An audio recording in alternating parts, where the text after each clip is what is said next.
Hey, this is Sable, your bougie girlfriend in the Retire to Relocate series. Today, let's talk about banking, how you are going to banking. I know some of these things you're thinking like, I know how to bank. I've had an account since I was, 10 years old. Banking can be very different from country to country. And so you want to understand the banking system. And again, please don't make assumptions about you understand the banking system. First of all, you need to figure out what is required. What do you even need to open an account?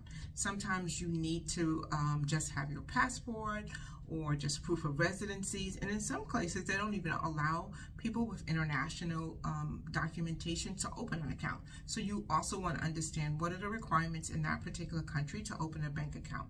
Then you want to understand how does the banking work. And so for instance, I do recall I didn't even know how to write a check for a really long time when I was in Nigeria. And you're thinking, really? What is it to write a check?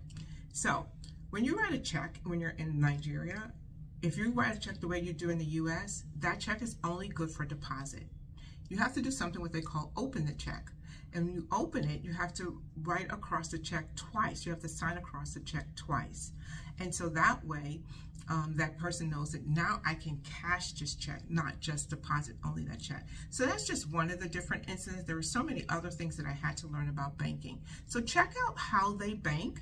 Check out basically if you can only put money in foreign currency, how do you deposit money for the US? If you want to send money and transfer money in, how do you do that? Do you need to have like a separate domicile account, which is totally in a foreign currency? Or can you now have money come into your account in a foreign currency and then they're going to actually convert it into the local currency? That's something that you want to understand. Then the banking system, are they open every day? Also, for my Muslim friends, you also want to check out, do they also have those services provided for you where there's no interest going to be charged? So you want to see what countries have that and what banks have that in the country that you're looking at. You also want to consider also what is the ATM situations looking like.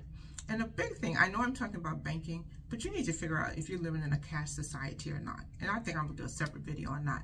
But you also want to know, is this a society, when you talk about banking, how do you transfer money from place to place? That's even just local. Is it a place when I go to a supermarket, how am I going to pay? Do they take my checks, or do I have to bring my ATM card, or do I need to bring my card? So banking is something that you really wanted to also look at.